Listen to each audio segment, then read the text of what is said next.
বানবাসী হওয়ার আশঙ্কায় থাকেন তিস্তাপাড়ের বাসিন্দারা। আর এদিকে মালদার বিস্তীর্ণ এলাকার মানুষ ভাঙনের ভয়ে কাঁটা হয়ে থাকেন।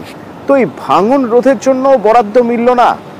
যখন তাদের মধ্যে এই ক্ষোভ, তখন মালদা উত্তরের সাংসদ খগেন মুর্মু তিনি দাবি করছেন যে আসলে দোষ রাজ্যের। ডিপিআর দেওয়ার জন্য কতবার চিঠি লিখতে বলা হয়েছে, আলোচনায় বসতে বলা হয়েছে, রাজ্য রাজি হয়নি।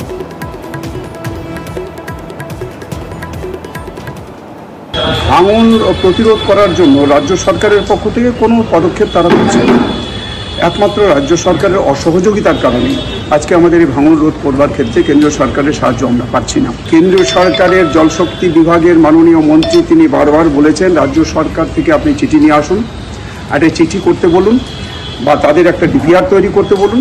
রাজ্য সরকার কিভাবে এই ভাঙন রোধ করতে চায় এটা যদি আসে তাহলে আমরা রাজ্য সরকারকে সাহায্য করতে আমরা এখানে সবসময় প্রস্তুত আছি। আমি বারবার রাজ্য সরকারের কাছে আমার এই বিষয়টা তুলে ধরার চেষ্টা করেছি, বলবার চেষ্টা করেছি, কিন্তু রাজ্য সরকার কোনো পদক্ষেপ নাই রাজ্য সরকারের। এবং